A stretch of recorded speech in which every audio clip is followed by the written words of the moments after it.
Okay, good afternoon, everybody. Welcome to Cabinet this afternoon, and welcome to anybody who may be watching at home. I'm Peter Fox, Leader of the Council. I'll just ask my colleagues to introduce themselves. Councillor Phil Murphy, Cabinet Responsibility for Resources. Good afternoon and welcome. Councillor Liz Hackett-Payne, Responsibility for Education and Learning. Afternoon all. Giles Howard, Cabinet Member for Environment, Public Services and Housing. Bob Greenland, Deputy Leader, responsibility for innovation, leisure services, cultural services, and something else. What? Enterprise. Good afternoon, Phil Hobson, Deputy Leader and Cabinet Member for Community Development, which covers a lot of SINs. Thank you. Yes, Jeff Burrows, Cabinet Member, Social Services and Health. Okay, thanks. So we have apologies today from Councillor Brian Jones. As you know, Brian's had a serious operation over the last week or so. He is recovering well, and we do wish him well. Look forward to having him back soon, but he'll be off for a few more weeks, I'm sure. He may even be watching us this afternoon. Welcome, Brian, if you are. Okay. If you can't find anything better he might want to do. We're joined by a host of officers and other members. I'll just ask the two opposition leaders to introduce themselves, as they will be giving regular inputs. Dimitri Petruni, Leader of the Labour Group. Councillor Simon Howard, Leader of the Independent Group. Thanks very much. Obviously, as our officers contribute to the proceedings, if you could just introduce yourself as well. Okay, right. Declarations of interest 2. Can I have those now, please?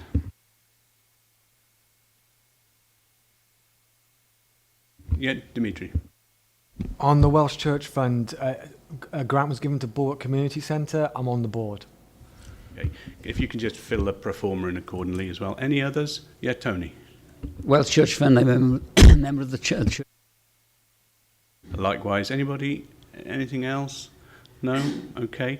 I have one additional member who will be, has formally requested to speak today, Councillor Debbie Blakeborough, who will be contributing to the discussion on adult education. Okay. Welcome, Debbie. Okay, right, let's move to item 3. That's consideration of reports from select committees. There are none forward today. To consider the following reports then in 4. And by the way, on 3, sorry, reflecting back on 3, I have got a feedback from Select Committee, from Strong Communities and Economic Development Joint Committee, which I think met yesterday, which can contribute to, they'll be contributing their points into the closed debate at the end of the meeting on solar farms. Okay, right, 4, and we move straight into then the revenue and capital monitoring for 15-16 period 1 outturn forecast statement. Councillor Phil Murphy. Thank you, Leader. The purpose of this report, as members will be well aware, is to provide us with information on the financial or the forecast revenue return position of the authority at the end of period 1, which this time represents a 2-month financial information for 15-16 financial year, and you'll see that the revenue and capital forecasting is also being brought forward by a month against the usual time scale to provide members with the relevant financial information before the summer recess. And I think that's quite important, that everybody gets an idea of where we are, albeit that it's very early in the process. And of course this further accommodates members who've expressed the view that information has been coming a bit later than they would like. And of course all the reports will be considered in the current select committee rounds, so adequate security can adequate scrutiny, I should say, can be given to the budget monitoring process. So the recommendation is that members seek assurance of the action of chief officers and make sure that they're taking appropriate measures to address the potential overspends in their service areas. The pressures are set out in section 312 in that the potential overspends are set out there. Clearly these are only indicative at this stage, and officers are very actively working on their particular areas. The track record is that over the year substantial progress will be made to reduce the figures. However, if we look at 313, which we will in a minute, that sets the scene, and it be assured that Cabinet members will be actively monitoring the situation within their portfolios. So looking at 312, you'll see there in the last column the forecast over and underspends, but I would stress that these are very much indicative at this stage, and it goes without saying that, following on what I said just now, that officers and Cabinet members will be looking very hard at their areas and doing everything that can be done to contain those figures and reduce them accordingly. In 313, it sort of sets out that previous set of figures, and the bottom line situation there, as that points out, at 742,000 potential overspend is really 1,657,000 if you take into consideration the anticipated net council tax receipts, which invariably helps out with balancing the budget, but clearly shouldn't be relied upon to do so. So it's the net cost of services pressure that is the one that we should be really looking particularly hard at.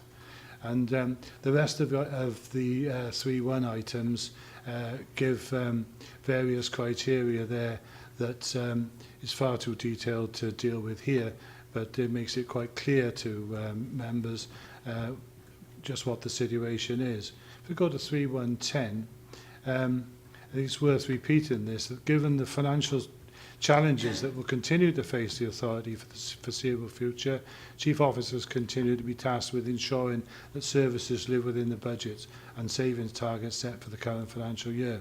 Monitoring reports will seek to contain the information and what is being done to manage the overspends identified and the positive action that is required to ensure the budget is not breached, and there will be additional information provided to scrutiny committees on progress made in those areas so that they can be absolutely certain as to how officers are dealing with pressures and any changes of emphasis needed to stay within their budgets. So, Leader, there's a considerable amount of detail following this, and I think it's more appropriate at this stage to invite questions. Thank you very much, Phil. It's always useful to see data and to see it earlier, and it is here even earlier than normal at month 2.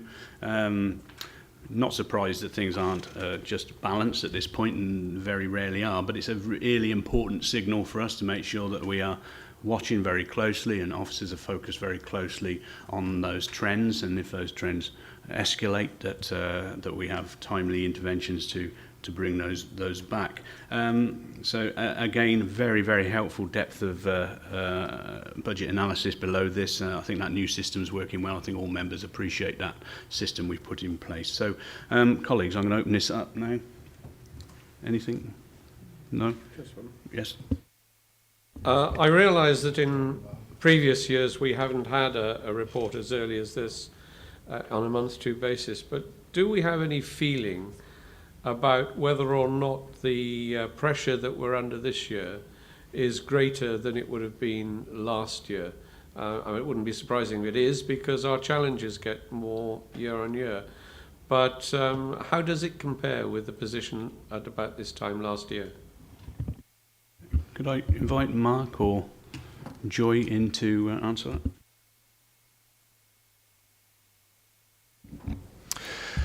Month 1 always involves a higher degree of estimation than it does through the year, because we've obviously got actuals that we can rely on in forecasting more explicitly.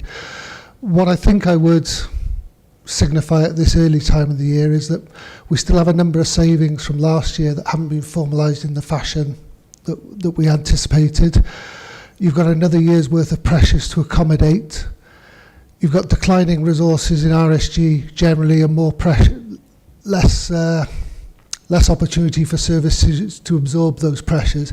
It feels a lot tighter and a lot more problematic to achieve than it has done previously, but I think that's reflective of the environment.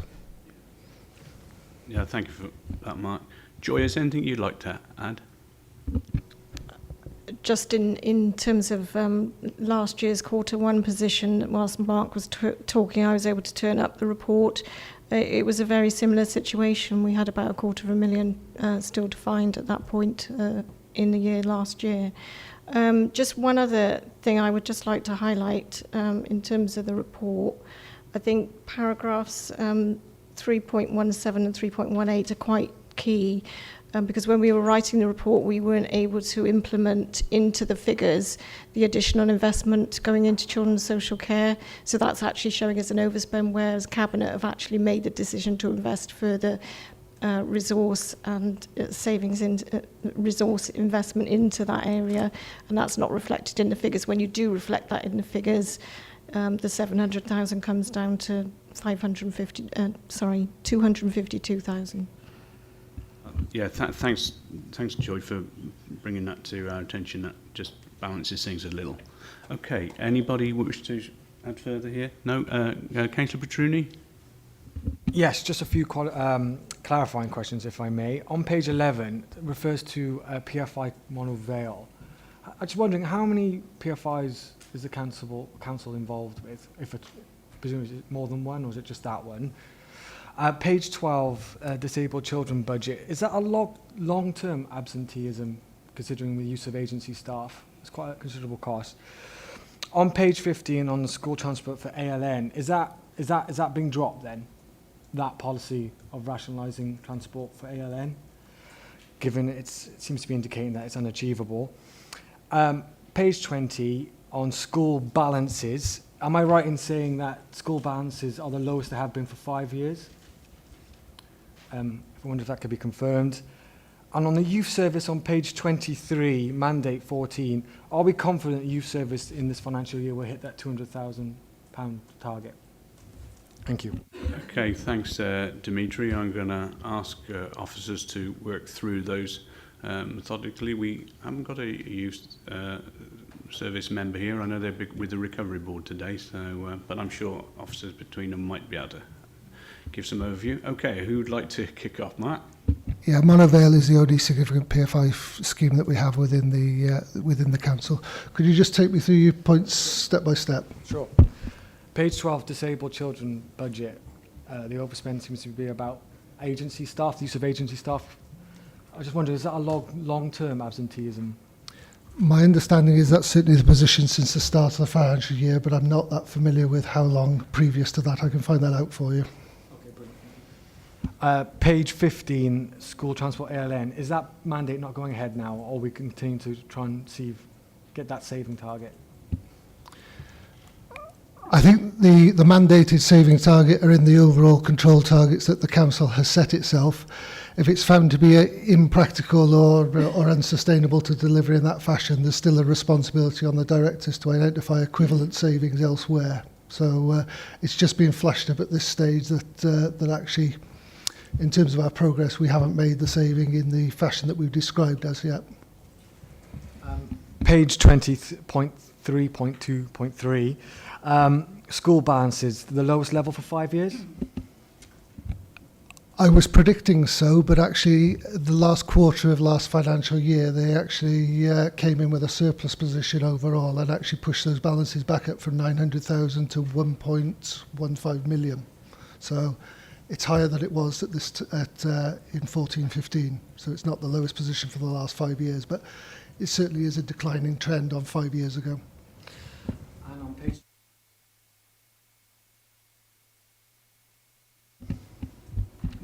If I can just pick this one up, Bleeder. Sorry, Councillor Petruni, I can't turn around. I'm afraid you're directly behind me. But I speak on behalf of Claire Robbins, who's with us today and who's still doing lots of work with the youth service, because I think with any income generation activity, it's still too too soon to really tell. And I think a lot of the initiatives as well that have income generation targets by their side for the youth service are seasonal. So, for example, I know the youth service has got a package of activities on during the summer months, and obviously we're not there yet. We're not into the school holidays just yet. So it's too soon to tell, but we are supporting them. We're working very closely with them. And I know from an enterprise perspective, you know, we are holding their hand through some of these new initiatives. But as I say, you know, just too early at the moment, but we'll be able to come back at the next quarter with a much more comprehensive update. Thank you, Kelly. Councillor Howarth? Yes, and thank you, Leader, and thank you for supporting the budget controls that we do have within the mandates. I think it's a really good idea, and actually it gives us all total focus and direction within their mandates. We were lucky last week within the Select to actually scrutinise this before it even came to Cabinet, so that was really good, and a lot of the questions just been asked by my fellow leader here. We did ask within that Select. One of the biggest concerns, Leader, and it has to be to the Cabinet member, and the other Cabinet member, Councillor Jones, isn't with us today, is the 300,000 overspends, which we had problems with last year as well on the home to school transport. As we all know, that the home to school transport is supported by one directorate, but it has to support our young people to get them to school there who do have needs. We did feel that we need to do a lot more work with this and see whether we can work in a different way of putting the burden on the transport unit there. I don't know what your thoughts are on that as a Cabinet, but it's something we as a council decided, or you as a Cabinet decided some years ago, to transfer this over to the transport unit, which is run by a different unit. Somebody's got to take the can for the overspends, and it is being managed well as far as we're concerned, but it is coming to Select. It is a crossover of Select from CYP and Strong Communities, and we are asking the senior officer to attend, but I do feel Cabinet need to have a strong look and see what direction we can offer these two directorates in trying to support this overspend, because ALN children are so important. Thank you, Leader. Yeah, no, thanks, Simon. I do recognise the tensions of when you've got a part of the organisation having to deliver under instructions which have flowed, quite rightly, from another directorate who then is responsible for overspends. Perhaps, Roger, you might want to reflect on this, or perhaps you might not. I don't know. The only thing I could say, Leader, is it's owned by the authority, it's owned by both directorates in relation to that, and we do have to work together to manage it. The point is made in other places about responsibility, or who pays the paper pays a tune, something along those lines. But it is owned by officers of both departments. The actual overspend within the PTU is related to the works we did around, or the assumptions we'd made about reducing costs on adult learners transport, additional learning transport. That has been highlighted as an issue which we now need to address. We are looking at the cost of the service overall, because it includes public transport, it includes grassroots, it is now a fully integrated passenger transport unit. So we are taking apart the costs of all of those aspects, and we'll be coming back at some point to look at options and opportunities to address it. We have highlighted the problems associated with that mandate assumptions, but we are working and will work with other departments to try and put that right. Thank you, Roger. Okay, thanks. Okay, right, so let's go back to the recommendations, and I'm going to read the recommendations out because it's been highlighted in the past that obviously anybody watching at home doesn't know what we're actually voting on unless I let them know and read it out. So I'm going to go through the recommendations. First recommendation, that members consider the position concerning the first period of revenue monitoring in 2015-16 with the 252,000 deficit, and seek assurance of the action chief officers are taking to address the overspends in their service areas. And 2.2, a caveated use of reserves is sought in relation to redundancy costs incurred by services this year, totaling 13,000, while services will continue to find compensatory savings additional to the mandates to mitigate the net cost pressure by the end of the financial year. And finally, then, that members consider the position concerning period 1 capital monitoring with a revised budget of 58.4 million for the 2015-16 financial year. I'm conscious we didn't talk to the capital message there, but we note that, and I ask members to agree. All in favour? Thank you. Move us on to the next report, and this is areas of work to be considered for managing the medium-term financial plan moving forward. Again, Councillor Murphy. Yes, thank you, Leader. And as it clearly states here, the purpose of this report is to outline the approach, and it is the approach, to be taken to manage the gap in the medium-term financial plan and signal the areas of service to be considered. As members will know, we have our medium-term financial plan set out for some 4 years, and every year we have to revisit it because pressures change, different things come forward, different things drop out, and legislation and revenue support grant can change the approach that we've taken when we set the subsequent years from the current budget round. The recommendation is that Cabinet agree the list of areas of service of work outlined in paragraph 3.6 are progressed. And 3.6, for those at home, I would suggest that you go online and have a look at what they are, because it's quite a considerable list. Basically what's happening here is that Cabinet is being asked to authorise further work in the areas indicated, so that members can more closely examine the proposals coming forward. It follows that some of the areas under review will not see the light of day, and it also may be the case that other ideas might come forward.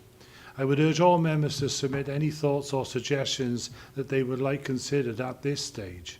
It makes no sense to wait until January to come forward, as it will be too late for the proper evaluation to take place. So basically, Leader, that's what we're doing here. We're setting out the areas that particularly need to be looked at, so that the mandates can be worked up, and once they are, then members will have every opportunity of scrutinising them. Yeah, thank you, Phil. My computer just went down on me for some reason. Anyway, we're back up. Yeah, thanks for bringing this report forward. It is important that we do get this conversation going. We do get it out in the open sooner than later, and start every year we strive to get this conversation going further. I mean, it basically gives us the opportunity to ask officers to get on with it, to start fleshing some of this out, and just give us an idea of what some of these things could look like. Not saying that they're all going to manifest in the end, but we need to do that work on there, and we need to get out and then start talking to people again. And clearly, as you point out, there's an insight into the various areas we can consider, and quite innovative ways of doing things. It's always very easy just to say, well, we're going to cut this, going to cut that, and cut this, when actually there are other options and other things we need to look at. Okay, Cabinet members, anybody wish to add? No, Councillor Petruni. Welcome the report. Welcome. It highlights which areas we're going to look into. Just a quick clarifying question. The £18 million gap, does that include, is that assuming we're not taking any council tax at all? Or does that include a certain amount of council tax? There's been a working assumption of a rise of 3.95% for each year, which was the same working assumption as last year, although it turned out to be 1% more. But no, it does assume an increase for each year of 3.95%. And of course, the 18 million isn't 1 year, it's 4. Councillor Howarth. Yes, thank you, Lee. May I ask the Cabinet that they put the programme in place as quickly as possible on the process we're going to use? I have noted from the diary that we we as council now will make our budget assessments and setting our budget in, I think it's February now, come January, but I think the budget day is February. That was the confusion That's right. last year, Simon. Yeah. The debate on the budget will be in January. Right. The formal council tax setting will be in February. Okay. That got misconstrued last year because several members thought that the actual debate was, as usual, the February one. No, clearly it is definitely January, and the reason for that is that we need the time to implement. It's an unnecessary delay that prevents us making the savings. So could I call on Cabinet to make sure that we have a programme of direction for every member, so we're really clear this time, not having to go back and look at minutes in Novembers, and I think it's important that we have a diary set out for the budget portfolio, of how it's going to be set out, the consultation processes and where we are really, perhaps early as September. Joy, we normally send out a report to that effect anyway, don't we? The report that came through to Cabinet last time actually set out the process and the timetable, so we're bringing this report earlier than we would normally to seek engagement with members, staff and communities on the ideas and developing those ideas. The expectation is that during September those will be formalised into documents that can then be scrutinised through the select committee process during October and November, so that the final budget proposals would be out in December and formal decision on the council's budget would take place in January. Okay. Right, thank you, Joy. Yeah. Well, yeah. At least we signal which report it's in as well, because they are, is highlighted in the report. So I know some people missed it last year. I think we just make sure everybody knows this year. You're quite right. So, and we'll make sure that's done, Simon. Okay. Right. So we move to the recommendations in 2.1 and 2.2 that Cabinet agree the list of areas of service work outlined in paragraph 3.6 are progressed, with initial business case development and stakeholder engagement undertaken to establish if savings can be made in these areas, and if so, to establish a timeline and quantification of those saving targets for the MTFP. And its second recommendation that the Invest to Redesign Fund of 420,000 over 2 years, which was approved in Cabinet on the 14th of April, be flexibly used to assist in the development of this work. Okay, so all in favour of that? Thank you very much. Okay, let's move on to the NNDR Retail Relief 2015 report. Bob. Sorry, you again, sorry. That's yes, me okay. again, it's the Phil Murphy show again today. This report quite simply provides members with the update on the Wales Retail Rental Relief Scheme for 2015, and we're asked to agree to implement the Wales Retail Relief Scheme in accordance with guidelines stipulated by Welsh Government. Basically what's happened, this has been around for a while, the Welsh Government has recently announced the additional grant funding to local authorities to deliver that scheme, which is aimed at providing assistance to local retail businesses. The effect is that a discount of up to £1,000 was made on their business rate bill. The scheme's now been extended with the maximum amount of help available increased to 1,500, and the relief is available to all occupied retail properties with a rateable value of 50,000 or less that are wholly or mainly being used as retail premises, so shops, restaurants, cafes, pubs, that sort of thing. The authority's been awarded up to 772,099 funding for this purpose.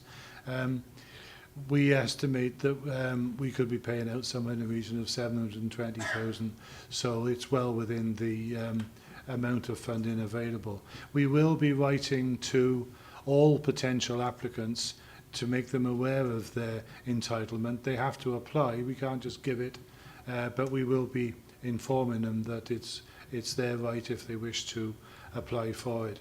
So that's basically it, Leader. Yeah, thank you, Bill. Good succinct report. Let's hope as many businesses take up their opportunity. Okay, Cabinet members. Yeah, Councillor Hackett-Payne. Thank you very much, Leader. I just wanted to ask, is that the only criteria, that the rateable value has to be £50,000 or less?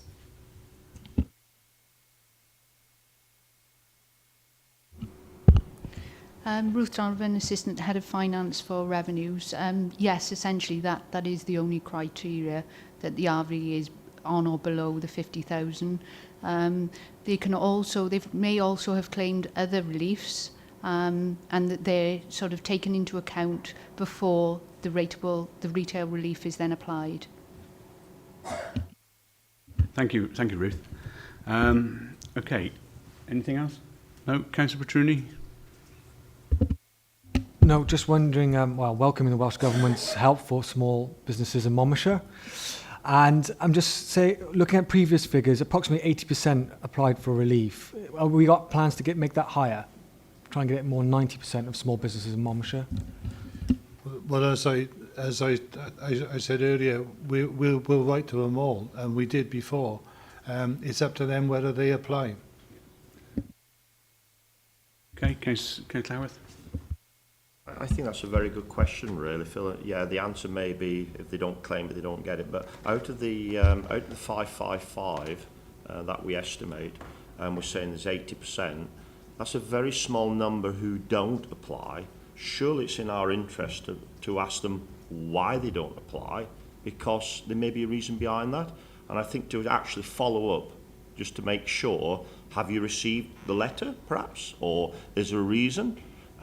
Do we follow up? How many times do we follow up? Because if we have to send the money back, it's no, sorry for the word, but it's no skin off our nose, is it? That if they don't apply, because it's not our money, it's coming off the Welsh Government. So I think it's in our interest to make sure that we, instead of having 80%, we actually probably have a 97% take on it. I'm just asking the Cabinet what's their feeling on that and their thoughts on that. Yeah, in actual fact, we do, but the person who organises that is Ruth. So I know Kelly wants to come in, but do you want to talk about the mechanics of that? Certainly. Well, we did try very, very hard last year to encourage more businesses to apply. We sent a number of reminders to them. We did actually, at the end of the year, ring around some that hadn't completed the forms and asked them to do so. But there were an element of the businesses in Monmouthshire who were reluctant to complete the form and to get that relief. Do we know why? Did they give us any feedback why that? Was the form too complicated, or would they have needed some help to do that, do you think? Or? It was very, very general. There was nothing specific. The form is very, very straightforward. But we do collectively get together as a group of revenues officers across Wales, and this was something that every local authority in Wales was experiencing as well. It's not particular to Monmouthshire. Thank you, Ruth. Kelly? Yeah, thank you, Leader. I think it's a great example of really where our council joins up, because this isn't just a revenues function. Obviously, our business support function plays a huge role in this as well. And I know James Woodcock, in particular, in terms of working with new businesses, startups and existing businesses, is constantly alerting them to this scheme. And if you think about the Abergavenny Business Improvement District, and today is the day, so fingers crossed all around, that helps to raise awareness of business rates and some of the freedoms and flexibilities. So whilst that's just one business improvement district, it gives us a blueprint that we can potentially take out to other areas. So I think the interaction between our revenue section and our business support section is absolutely crucial on this. And I feel very confident that together they're doing everything they can to raise awareness and promote the scheme. Thank you, Kelly. I'd also encourage members, actually have all members cited on this. Is there a little briefing note which could be given to them? They could actually just approach their businesses in their own area and just try to encourage them to take it up. You know, perhaps we could just pull out that little steer to encourage members to encourage their constituent businesses to take this up. Okay, right then, let's move to the recommendation. and it's that the Cabinet agrees to implement the Wales Retail Relief Scheme in accordance with the guidance stipulated by Welsh Government. All in favour? Thank you very much. Okay, move on to the next report. This is the Welsh Church Fund working group recommendations. We see this very often, and we thank that committee for its work in evaluating the various schemes and making their judgments. Before us, we have a raft of recommendations and some notification of some deferments. It's there before us, members, to accept. Anybody wish to add anything? Yep. It was mentioned, Leader, at a previous meeting that there was some confusion over the amount of the grants that could be made and the criteria under which applications can be made. I just point out that at the end of this report, the full criteria is actually set out there. And just to summarise, organisations other than town and community councils and people who are able to get other funding or raised precepts can't do it at all. The other people can apply for up to £500, but churches invariably can apply for more, and that tends to be around £1,000. But it's all set out in that criteria to make it quite clear. Okay. Thank you very much. Anybody else? No? Councillor Petrucci? Councillor Howarth? Just one thing, Leader, and it is great that I think every time we receive this is make sure the criteria is on the bottom there, but it does state there that it may alter year by year. So I think each year we just have to emphasise that it may have altered and they may have moved the boundaries. And I think it's quite clear now what you can have and what you can't have, but making sure that we're well aware of that, and bodies are well aware of that for applying for it as well. Yeah, thanks for that, Simon. The reason that it changes every year, of course, is that it depends on what the investments are yielding as the amount we can afford to give out amongst the constituent authorities. So, yes, it can change, but the thing that makes it change is the amount of money that's been earned by the investments. Okay, thanks very much then. So, in this case, actually, with this report, there are so many individual recommendations. I won't go through them all, even as contradicting what I said I would do. But there are a raft of applications from village halls, various groups, and the bulk of the recommendations are around £500 or around that position. Okay, so members, I'm going to ask you to receive the recommendations as a working group en bloc. All in favour? Thank you. Right, let's move on. Okay, let's move on then to the restructure of Community Learning Department. Councillor Hobson. Thank you, Leader. Today's report is to seek Cabinet approval to the proposed restructure of the Community Learning Service, which is required to realign the budget due to a reduction in Coleg Gwent franchise funding. In March of this year, Welsh Government announced a reduction in funding for adult learning throughout Wales for the budget year 2015-16, and this amounted to a reduction in funding of £204,000 for Monmouthshire through the franchise arrangement with Coleg Gwent. At present, the Community Learning Service does not receive any core funding from the county, instead deriving all of its income from Coleg Gwent franchise funding, fee-paying leisure classes and grant income. Given the scale of the reduction in the franchise funding, we are unable to offset this loss through alternative income streams, and therefore we need to realign the service costs. We've been faced really with this, Leader, with a very difficult decision and three options. First one, we'll get out of the way, is to close the service. That is not something that this administration will do. It's something that we don't want to do in Monmouthshire, so we have to look at alternatives, which is to remodel the service and keep classes going and community education for those who most need it. It actually has been quite difficult because this will no doubt result in redundancies and a loss of service to some people in some areas. I'd like to introduce Andrea Charles, who's the Manager of Community Learning, Deborah Howells, Head of Community Delivery, and Kelly Byrne, Corporate Director for the service, who will be able to answer any more questions on a technical matter. Okay, yes, with a heavy heart we received this report. I mean, community education, same as youth service, is a key preventative service in my view. It's something we recognise that in our continuance agreement. Disappointing that monies are being sliced away from these areas, and I know Andrea and team and Deb and others have not brought this forward lightly. I mean, it almost takes half of the formal team out, which I'm really quite concerned about. I take some reassurance that there is a recommendation of 2.2 here, which allows further thinking to come forward through the consultation process, which may well find a way which mitigates at least the staffing reductions and preserves the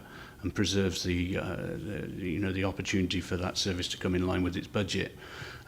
So I really hope that consultation is engaged with well, and that we can explore further opportunities. Whilst we are approving this structure now, I'm conscious this goes out for consultation, and I really hope we have something back which shows that we don't necessarily need to do this in this way.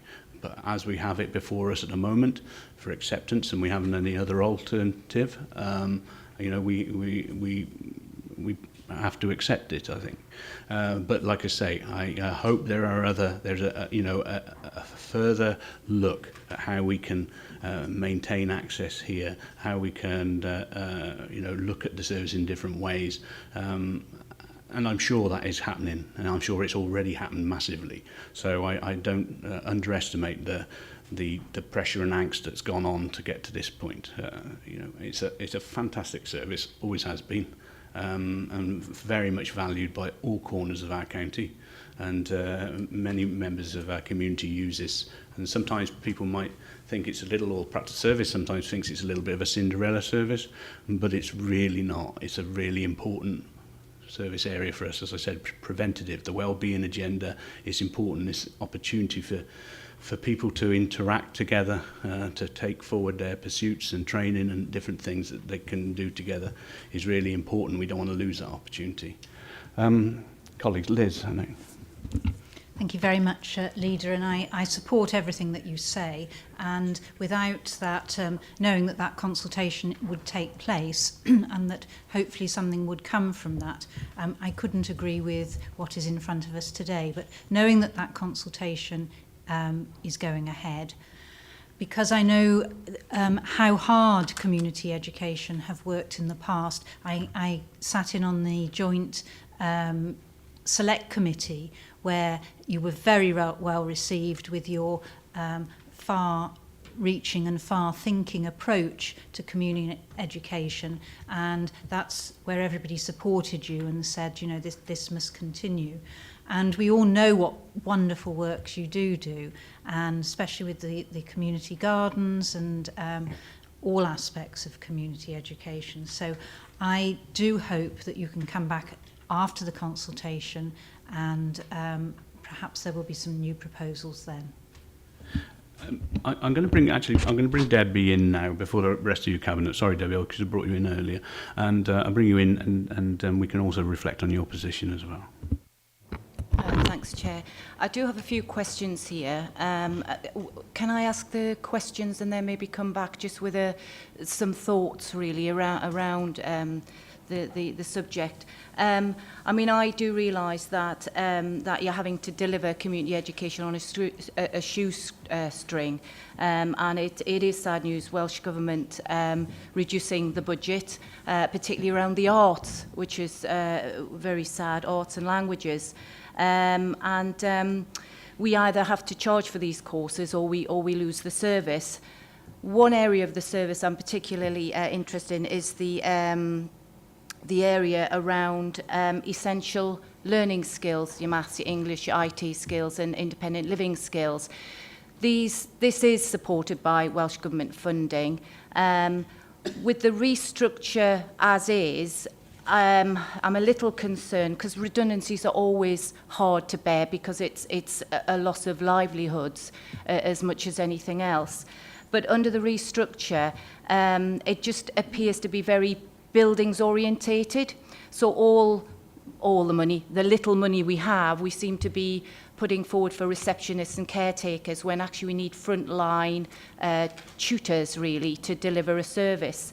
There's about 7 staff, yet we still have 2 tiers of management. We have a manager and a deputy manager for 7 staff, and I'm a bit unsure as to why that's in place.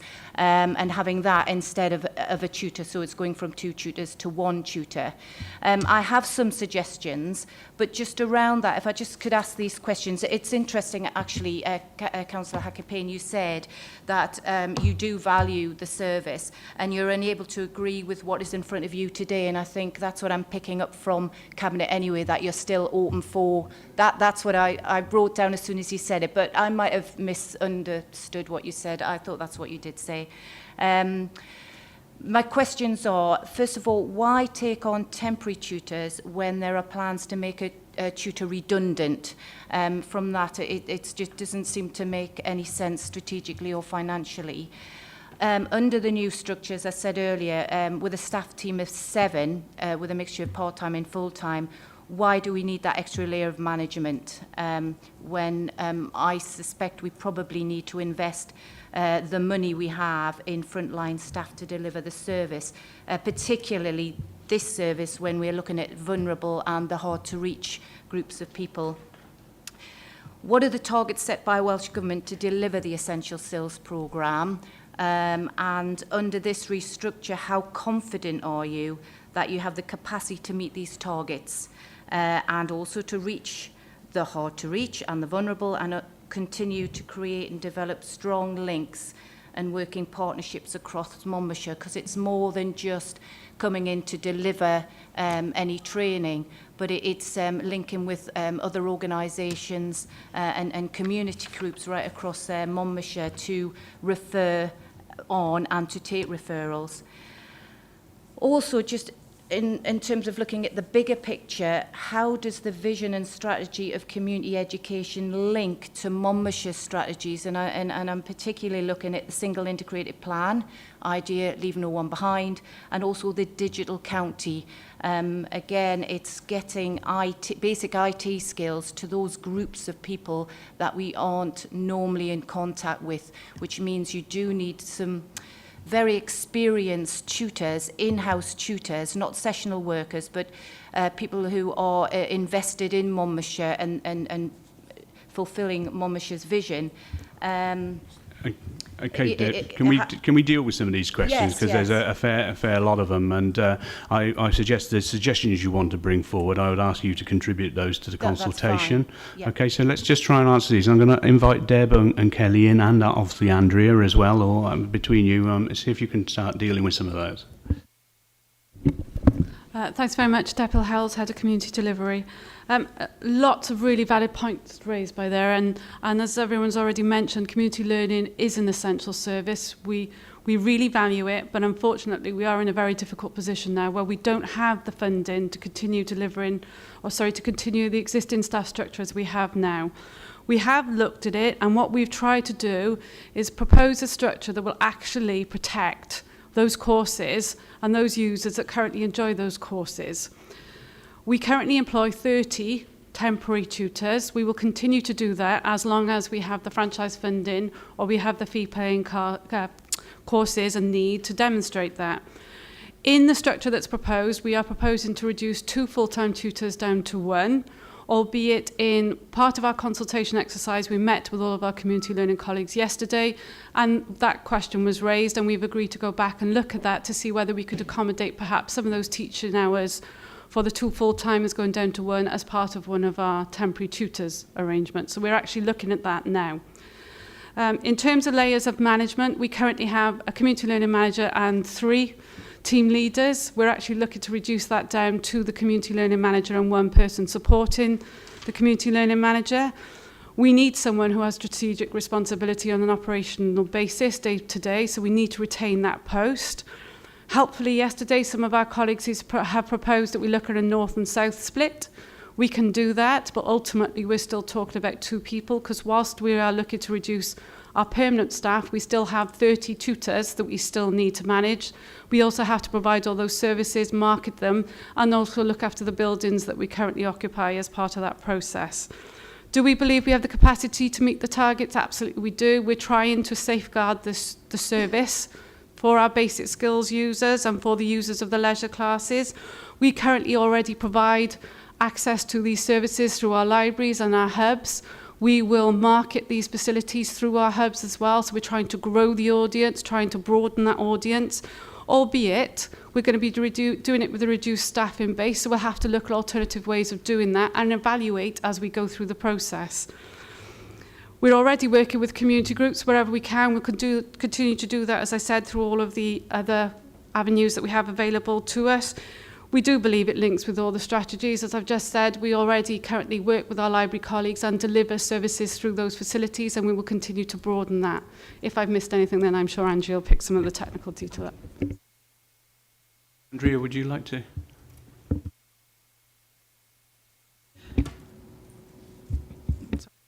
To be honest with you, I think that Deb's covered most of it now. We've had, to date, this academic year, 967 enrolments over 141 courses through the Coleg Gwent franchise, which is you know, a great overall target that we've met. But the leisure courses that we aim to grow from the beginning of this academic year actually had 978 enrolments over 118 courses. So we've achieved quite a lot over this academic year that I think shows that there is scope to develop this further. This was our first year of looking at that different way of working, and from a standing start, I think we've done pretty well. There is scope for improvement, as everybody said, but I think, you know, the new hubs, the integration with ourselves within the hubs, we've started with USC already. The crossover is absolutely fantastic, so I'm confident we can do this. Kelly? Yeah, thank you, Leader. I mean, just to say at the outset, we do absolutely value community learning. It is an essential service. And obviously the service as well recently got an excellent accolade in the Eston inspection. So again, that's something I would flag up and really is a testament to the hard work, effort and energy of the staff in that section. But just in response to some of Councillor Blakeborough's specific points, in terms of digital inclusion, which I think is absolutely key and it's a very valid point, I think our business growth and enterprise section does a lot of work in terms of promoting digital inclusion through their skills work. I think as well with our libraries, they're doing a lot around building up skills around digital competency. If you think about the Carnegie Libraries project in Chepstow Library and the work that's going to be undertaken there shortly, this is all part of that same picture. This isn't service specific. Community education isn't the only player in that field. And I think as well, we're going to have to look to our partners, because around the digital inclusion agenda, there's a lot of duplication. So every housing association that operates in Monmouthshire has a digital inclusion team.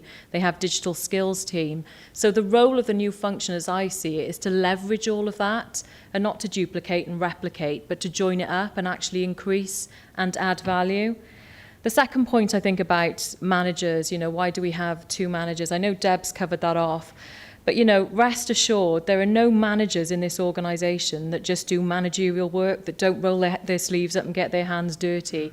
None of us are in that luxurious position. So we all contribute to the whole. We don't just manage. And I think that's a key point for me. On the previous report that we received this afternoon around future ideas for the budget process, one of the ideas that we've stated, and again, Monmouthshire is a very, very lean organisation, but one of the areas where I see some duplication is around training, learning and development. So, for example, we've got our talent lab, we've got our Raglan Training Centre, we operate training in leisure centres, we've got training in the youth service, we've got a youth counselling service, and we've got community and adult education. Now, I think there's a real opportunity to bring all of those functions together, and then we can actually add value. Then we can actually optimise some of the resource and the capacity at the same time as being very businesslike and collapsing some of the overheads and being ever more efficient. So just because we have a smaller team doesn't mean we haven't got a very ambitious growth agenda, because we absolutely have. And what I would say, just to conclude, is look, the fight to save services is on everywhere. It's not just about community education, but there's only so many of us that can actually, fight the fight, because we've got to try and be all over the place at the moment. And the number of people on our payroll are, that number is going to reduce. That's inevitable when we're faced with the level of financial reductions that we are. But we've got to try and find new ways to engage people, new contracts, new ways of working. It isn't just about permanent roles on our payroll. It can't be in the future. So we value the service, and for me, this is very much about getting it into an efficient state so we can grow and invest and actually add value. Thanks, Kelly. Thanks for those points, Deb. That stimulated a lot of thought. I'm going to bring Cabinet in now. Giles. Yeah, thank you, Leader. Can I ask, in terms of the Monmouth side, we're talking about over mono. Okay. The phrase satellite centres, are we talking about just reducing the staffing, none of the associated things like maintenance or cleaning? I'm just wondering, are the changes going to have any impact on, I'm just being careful here that I might need to declare an interest as a member of a group that uses that building, but would this, and for the Caldicott site, have any effect on external users? And the second part of the question then is going back to the tutor costs, and I'm maybe a bit thick this afternoon, but I'm not quite clear. I see in the report there that the tutors are on permanent or rather annual contracts, so there's no change in the, I think there's a table on page 95. Is that likely to change then the following year once those annual contracts are renewed or not, and then will that have an impact on availability of any courses? Okay, it's Andrea. The use of Overmono Family Learning Centre and the Caldicott Centre, which we refer to as satellite centres, there is no intention to reduce the actual use of those centres. It's the Caldicott Centre is in close proximity to the Leisure Centre, and obviously we get a little bit of support from some of our colleagues in Leisure in that they are key holders and that kind of thing. Tutor contracts would not change, that they are often used to working in satellite centres where they have a key situation where they need to unlock a door and go in and teach. That situation is what we're intending to use in the Caldicott Centre. Those of you that may remember, Monmouth Overmono Family Learning Centre was set up as a satellite of Monmouth Leisure Centre, although opposite ends of the town. That isn't the intention to go back under the leisure auspices, but it is possible that Overmono will be able to operate on that same basis as Caldicott. There's other services that are actually using that site, so the vulnerability of the site will not be impacted at all. Part of your second question was will the costs of tutors be the same for next year? Is that what you were saying? Sorry. Yeah, I know there's a section in the report that states that the annual contracts, hence the tutor costs remaining the same, but then given the reduction in the funding, does that mean that that's when we'll see the reduction in that cost in the following year, and would that have an impact on courses then? For the September academic year, September 15-16, that's what we're projecting in the report. We will not know the impact until we know what Welsh Government is anticipating they do for adult learning for the following year. So we can't tell you that at this very moment. And that information does come to us fairly late in the day, March this year. So we're working on quite a tight timescale. Okay, colleagues, anything? Yeah, Councillor Hobson. Yeah, Leader, thanks. I just wanted to come in. Councillor Breakborough has obviously spent some time on this, and we've already met previous to this. So what I would say is, particularly in recommendation number 2, where we are still, obviously, there will be some changes after this recommendation is approved today. I'm happy to meet with Councillor Breakborough next week and go through in detail with her and with officers to finally nail this down before we've moved on to a final new format. If Councillor Breakborough is happy to do that. Yeah, I'm not opening up another platform too long, Deb, but that's, Yes, I mean, as long as we can, because under this layout, I'm not comfortable that the hard to reach and the vulnerable will be met through the structure as it is. I think there's a lot we would lose from losing in-house tutors, and a lot we can gain by keeping them in terms of consistency, experience, and all that kind of thing. So, and I did send something through to the cabinet member with an outline. Okay, well, perhaps you can speak further with Phil. Obviously, he's going to be interested in what you've got to say. Andrea, did you want to reflect further on any of that last point? The intention is not to lose the tutors that we've got. We've got a really good database of tutors that we use on a regular basis, and some of them have been with us for many years. The intention is to reduce one of the permanent tutors to a part-time sessional tutor, which will reflect the way that we work, so we will be meeting the needs of the service as well as the students. I see there's some disagreements, so what we'll do is please contribute to this good debate, and let's contribute to the consultation and take up that request there. I'm going to move on to Councillor Petruni. Yes, it's a really depressing report, to be quite frank. And it's just reflective of what's happening to adult education in England as well. 34% in the last 5 years, 24% in this current budget alone in England. So there are consequentials for Wales. I share Councillor Breakborough's concern about reaching the most vulnerable, particularly on point 3.4, because I know it's right at the end, it says face-to-face inquiries will be taken by the community hubs. Are community hubs up and running yet? I thought that was a delay. There was a delay in them outlined in page 14 of this report, and they won't be up and running in September. Yeah, USC is up and running. Bob, do you want to? Work is well underway on the other hubs, but USC is up and running now, including adult education being a part of that hub, or rather community education.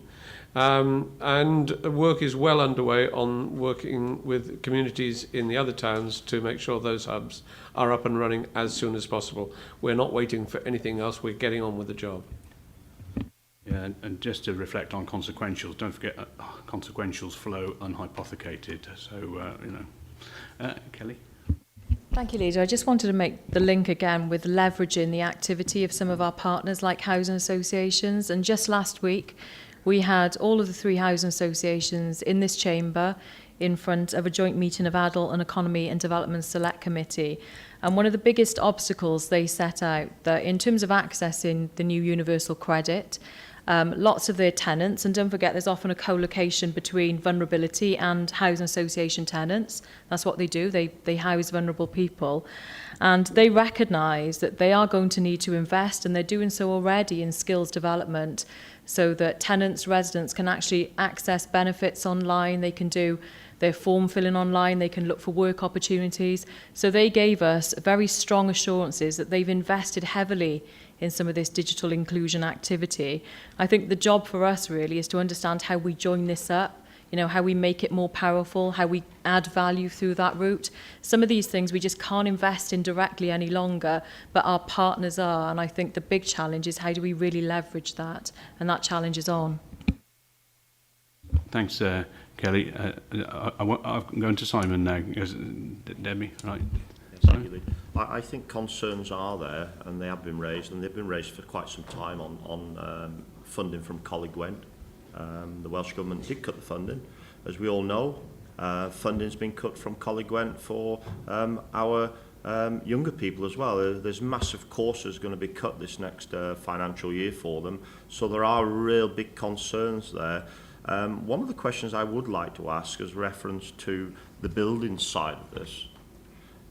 Buildings do cost money. The courses we can perhaps manage in a different way, but the buildings are still there. They need to be heated. They need to be looked after.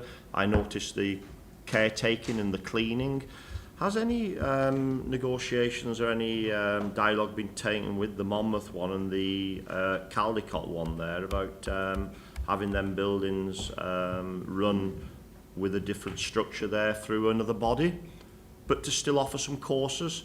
Because I'm sure we took the initiative last year, as you know, on our community building, which did deliver courses and lots of courses. That was taken away from us. And I do have concerns about the one in Monmouth and the one in Caldecott, the running costs of them with virtually go to the leisure centre, they've got the key holders.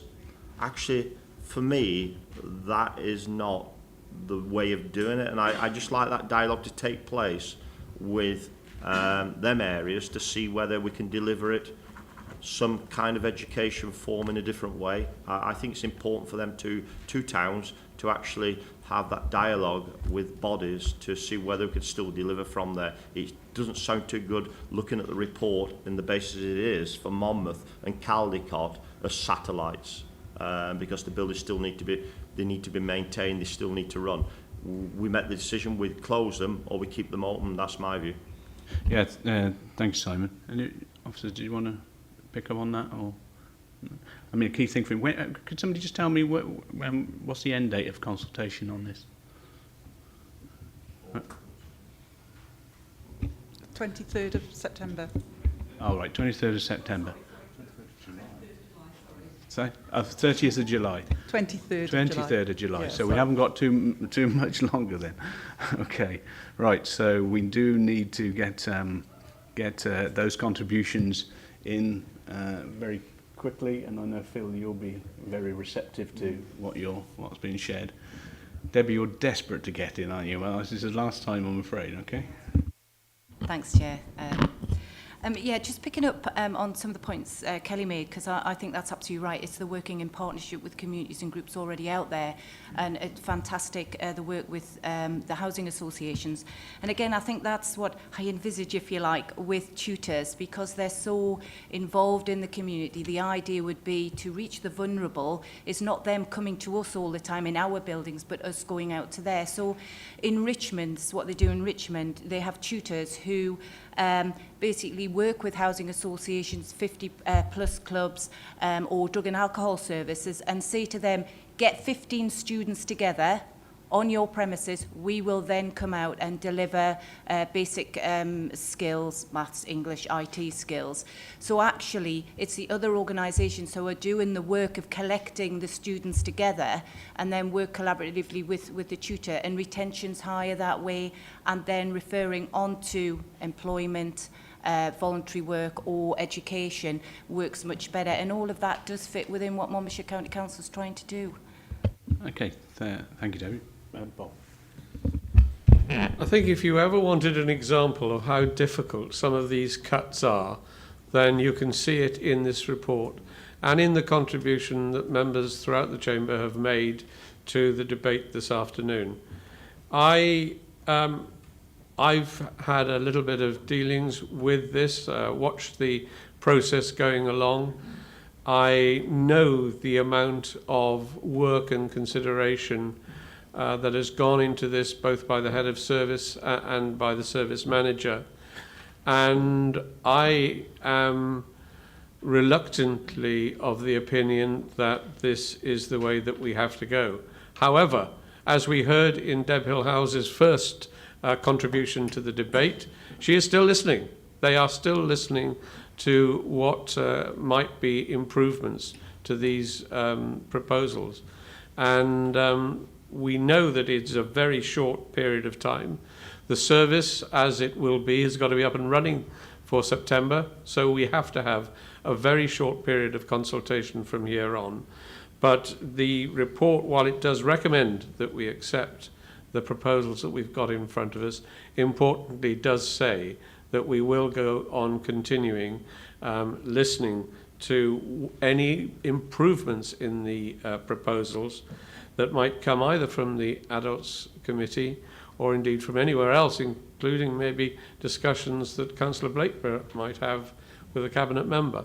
But I think it's absolutely right and proper, because of the time frames that we have to deal with this in, that we then, as the report suggests, leave it to the Chief Officer and to the Cabinet member to make those final recommendations, which will ensure that we unfortunately have to meet this budget for the next period from September. So unfortunately, I am content with the proposals as they stand. Okay, thanks, Bob. I was interested in RSLs coming in and talking about what they're doing and things, because, we do need to get into that in-depth conversation about how do we let's go with pool stuff and actually start working as a collective public benefit service, instead of duplication left, right and centre, what can we offer, what can they bring to the party, and how do we actually move a collective service together which can deliver many areas. And I think, that's more and more we've got to get into that mindset on many service areas. So let's hope perhaps that can progress as well in time. Okay, I'm going to move us then to the recommendations. Can I thank officers for your contributions? Thank you, Andrea, and your team for the, work was difficult to bring this together, I know. Okay, the recommendations are then in 2.1 that the Cabinet agree to the proposed community learning staffing structures, and in 2.2 that any amendments to the structure or proposals that may arise through the consultation exercise or any recommendations made by Adult Select Committee on the 20th of July be approved by the Chief Officer for Enterprise in consultation with the relevant Cabinet member, subject to any alterations continuing to provide the savings required to achieve a cost-neutral budget. And the final one, that Cabinet agree to Caldecott and Monmouth community learning venues operating as satellite centres. And 2.4, that Cabinet approve to reserve fund the redundancy cost, which are yet to be determined, if redeployment is not possible and the costs cannot be met through existing service budgets. So all in favour of those recommendations? Thank you. Okay. Right, and move on to the Raglan proposed community hall asset transfer. Councillor Murphy. Yes, thank you, Leader. The recommendation here is that Cabinet agrees to provide its in-principle support to the proposed community asset transfer of the existing Raglan Junior School site to the Raglan Village Hall Association, subject, of course, to the completion of a viable business plan, and also to transfer the Mugger and adjacent field to Raglan Community Council, again subject to the completion of a viable business plan, and that in the event that the existing community hall is surrendered back to the council, this will be sold at best price. What's behind this is that the community group do not consider that the multi-purpose room within the new primary school will be sufficient to meet the community's needs due to restrictions on availability. And plans have been developed which provide an indicative development cost of an alternative of some 1.2 million to provide such a facility. And the community group have been in discussion with Big Lottery.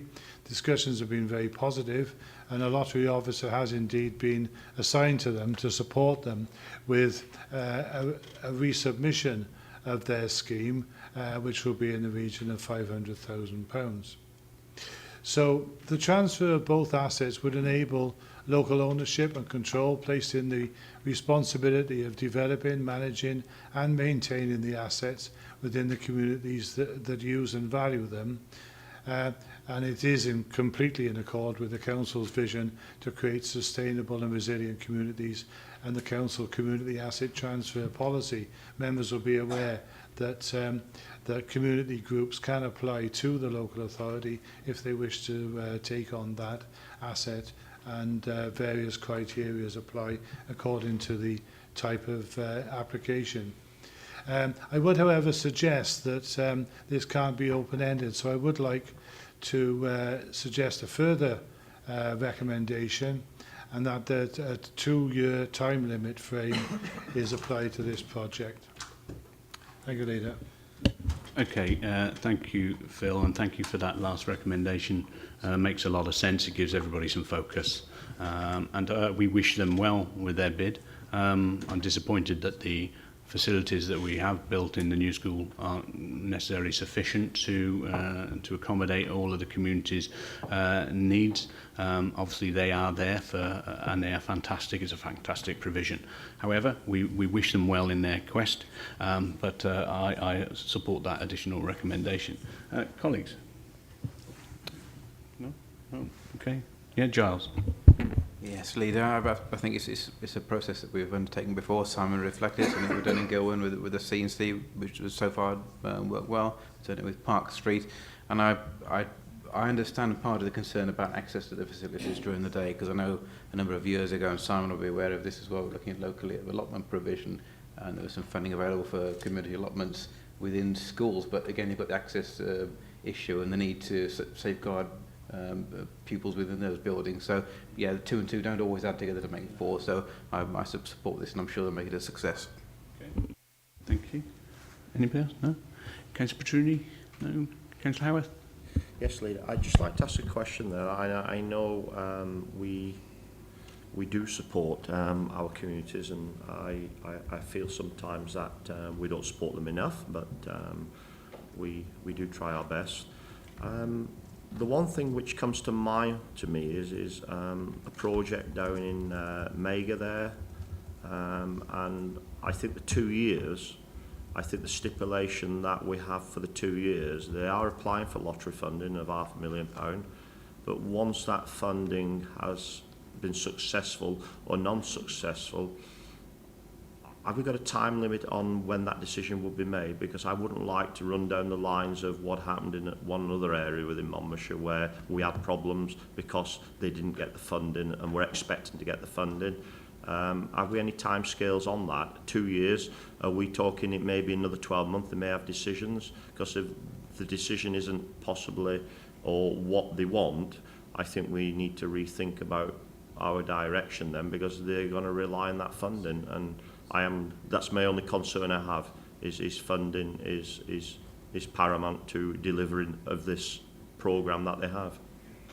Thank you, Simon. That's helpful. Kelly, do you want to reflect? Yeah, thank you, Leader, and thank you, Councillor Howarth. It's a really relevant point, because obviously we have been there with the Mega Group.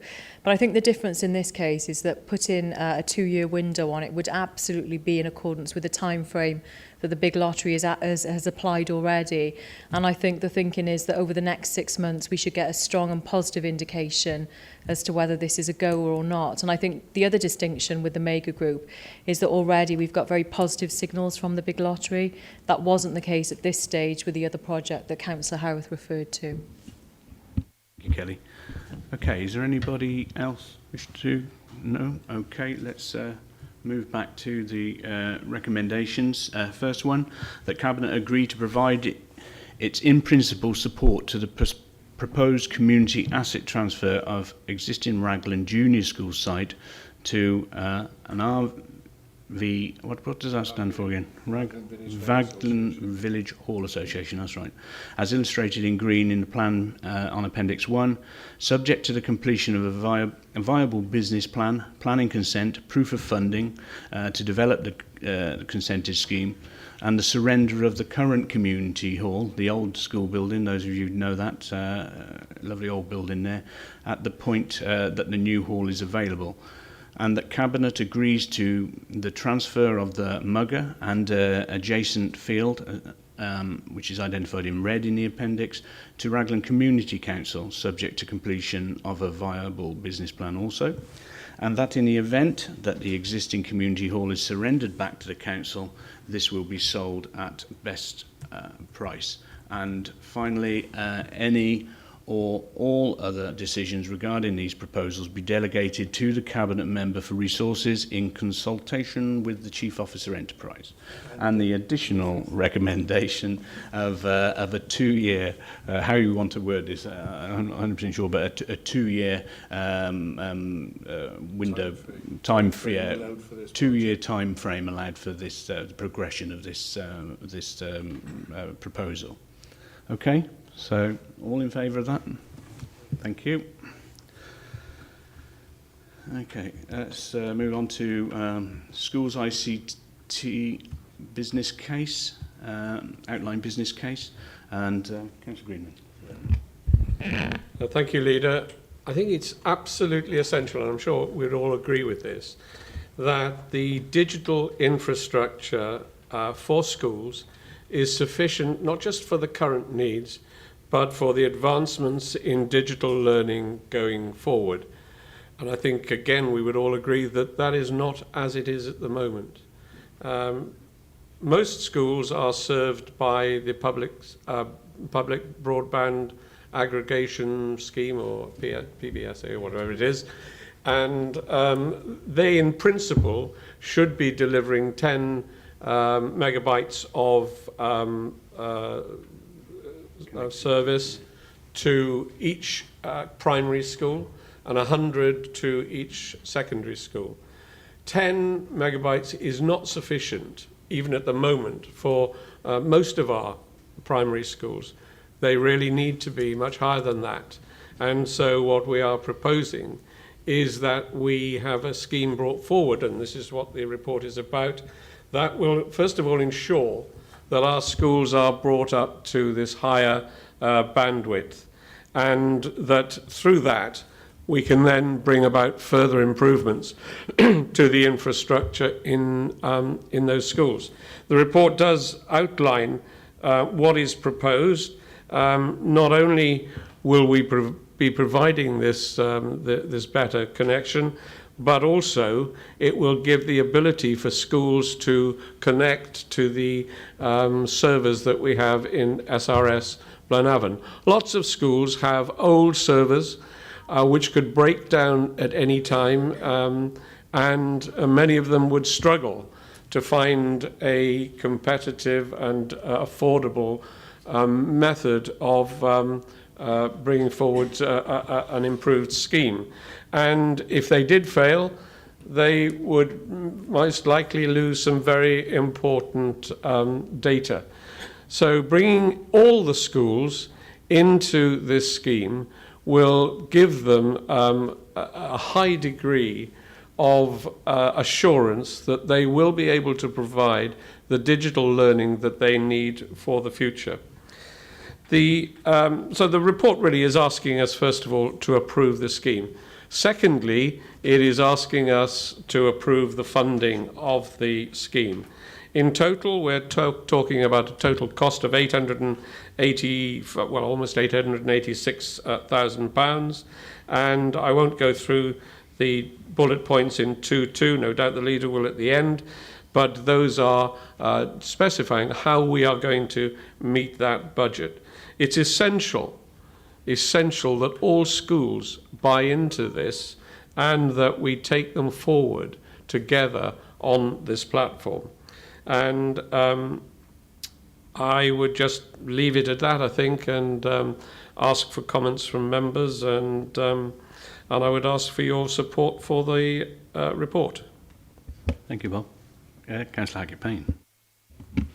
Thank you very much, Leader. And I think this is quite exciting because it brings all schools up to a benchmark.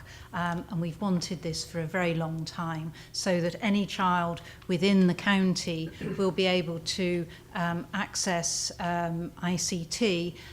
If they change schools, it will be exactly the same. Going from transition from primary to secondary school, that will be exactly the same as well. The head teachers that I have spoken to have been very keen about this and very much want to buy into it, because they feel it is something that's needed, and they didn't actually know how they could accommodate any changes within their school, whereas everything will be addressed so that they will be on a same benchmark, and all their software, existing software, will be brought up to date. So it isn't about computers, it's about the ability to be able to use those computers in the school. And with our new schools, our 2 new secondary schools coming on board, this is where this originally came from, thinking about what facilities we need in an IT strategy with the secondary schools, and that has actually filtered to all schools. So I think it's a very good news story, and I most certainly support it. Yeah, thank you, Liz. Anybody, other members before I... Can I invite Sian Hayward, author of the report and also Digital and Technology Manager, and just share any further thoughts as well. Sian? Yes, thank you. I think that's been perfectly outlined by Councillor Greenland and the comments of Councillor Hackett-Payne. But I'd like to make sure that even though the report majors on the financial aspects of the investment and significant investment that we're proposing to make into schools' ICT infrastructure. The real benefit is to the young people who will gain the digital skills in a digital age and come out as digital leaders, and that will also have an impact on the economic growth prospects of Monmouthshire.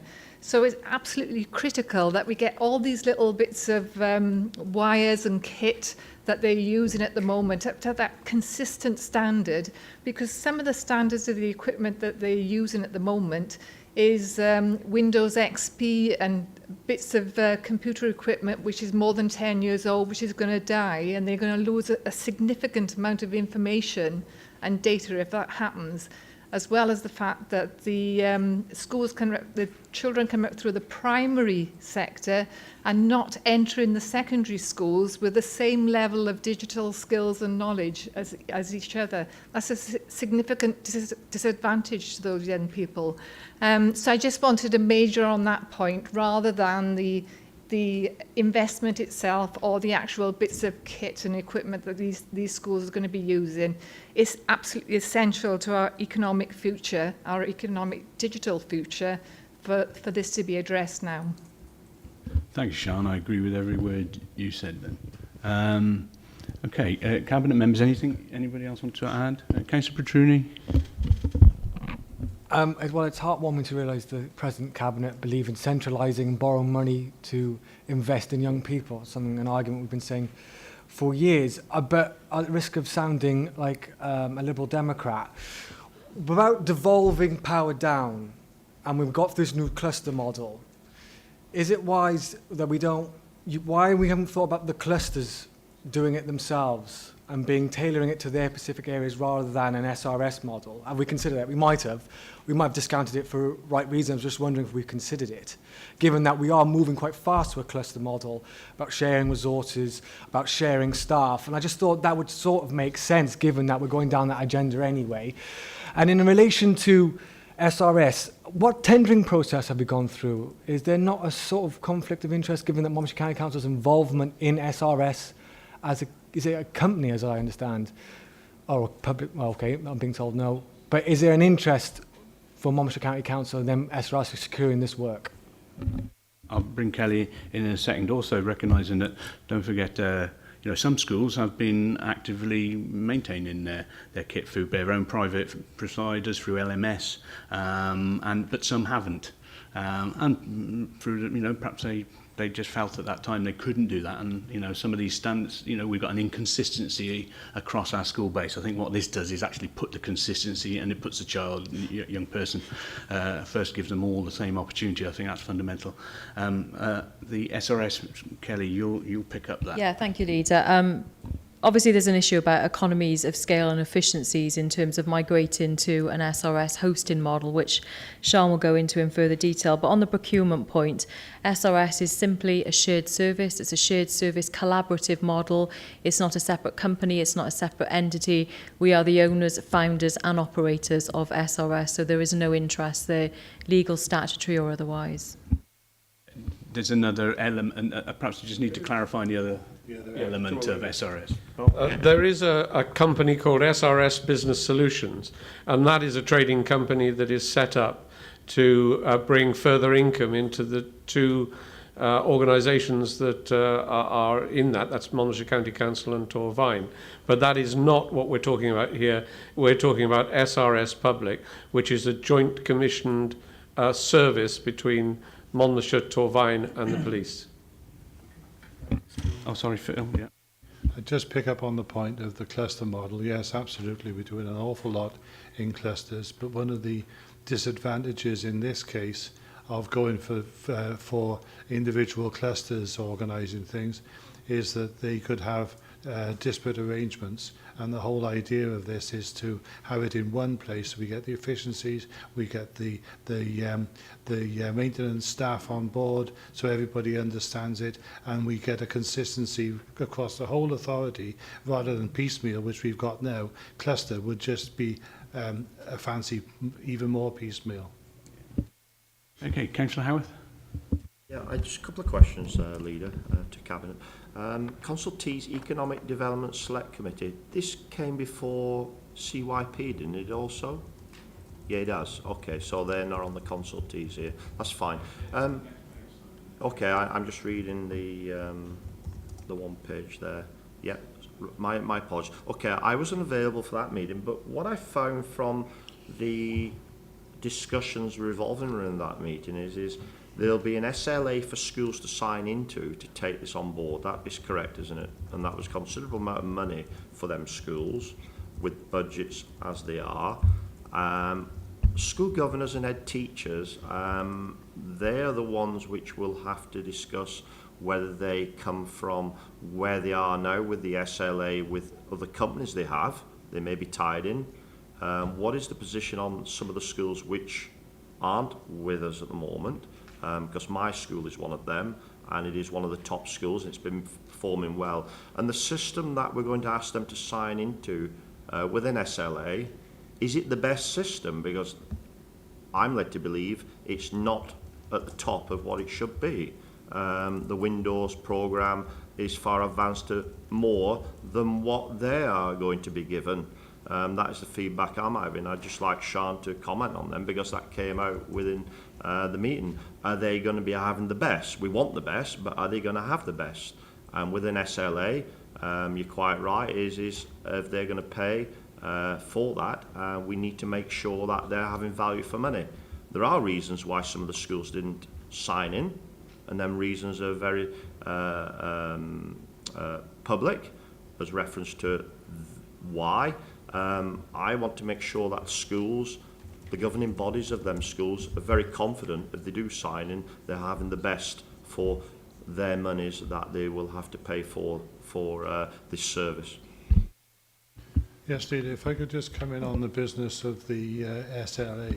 This is not an additional cost to schools. This is an alternative cost to schools. This was gone into in some depth at the school at which I'm, one of the schools I'm governor of, on Monday night.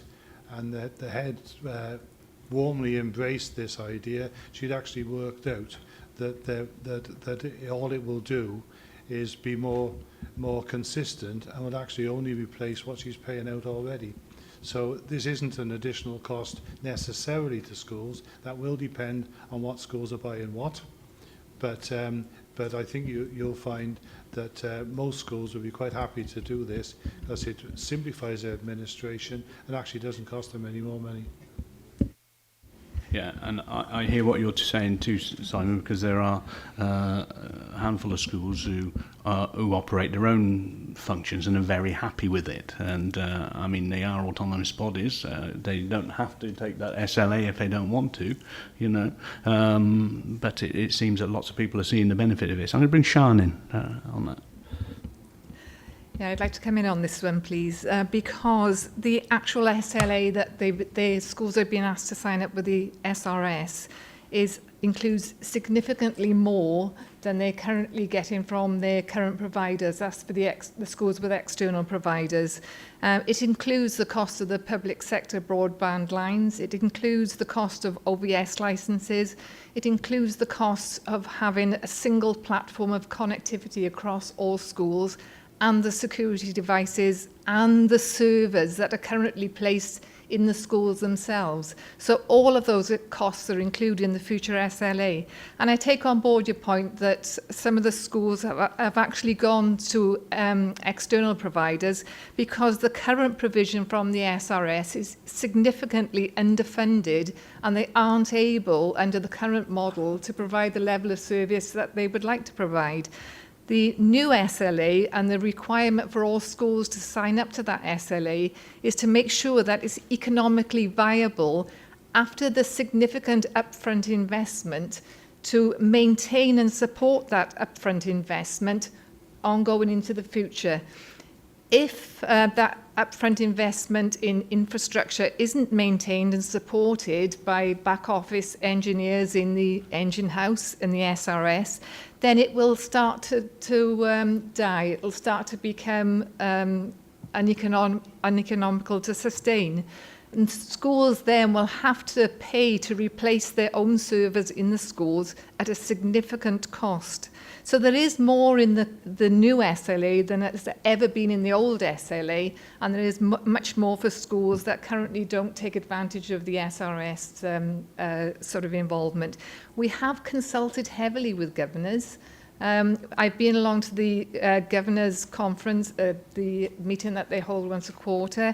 I've also been along to Governors' meetings in the schools themselves, and I will continue to do that as and when they ask, because it's essential that we don't just have sort of 3/4 of the schools signing up to this. We have to have all schools to sign up to make sure that we get a consistent platform across the whole of the authority, and that is paying enough into the ongoing support to make it sustainable and viable.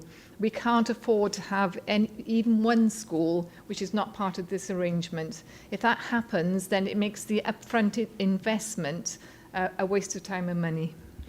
Absolutely understand what you're saying, Sian, and we hope that everybody sees the benefit of this, but schools are autonomous at the end of the day, and we can't force them. Let's hope they see the benefits. It seems stupid not to accept it. I understand that. Simon, you want to come back in? Yeah, I just want to ask about the programme that they'll be asking to sign into. The thoughts were that there were programmes way above the programme that they were going to be offered.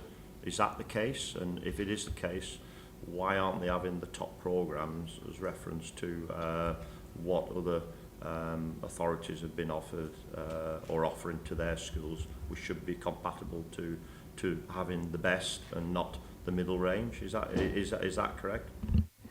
I think that all schools will be brought up to Windows 7 standard. I know that people are saying, why not Windows 8? Windows 8 is actually for mobile devices.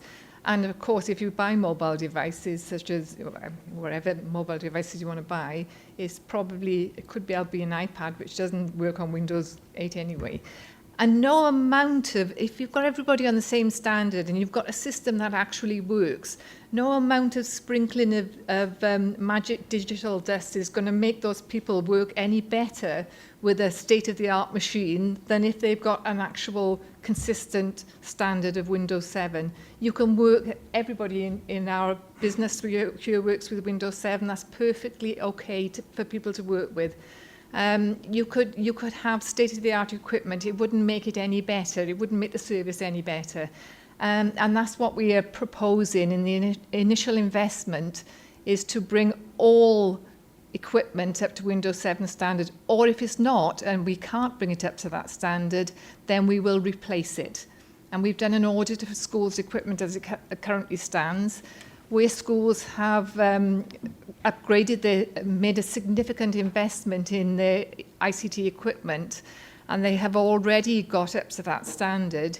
We are offering a voucher scheme where if we have to replace, say, £1,000 worth of their equipment, we'll do that. And then the voucher scheme allows them to have up to £5,000 worth of investment. So we will give them an extra £4,000 to bring their equipment to buy whatever they want to buy for their school's ICT equipment. And that's specifically for schools who've made a significant investment up front in their ICT budgets. Okay, thank you, Sian. Okay, I'm going to take us then to the recommendations.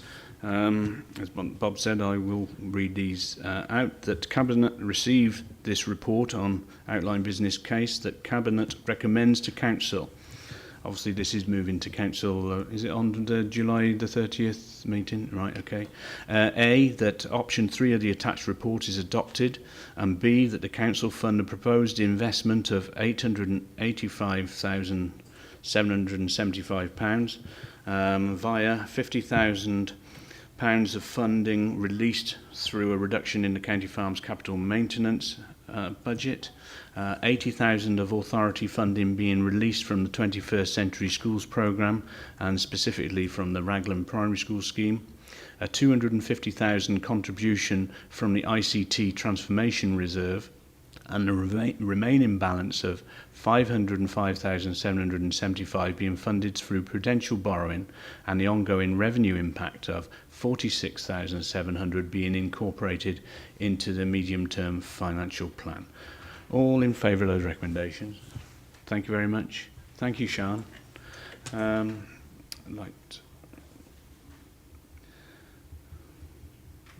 Okay, let's move on to developing a new social services IT system and associated additional funding. Councillor Jeff Burrows. Thank you, Leader.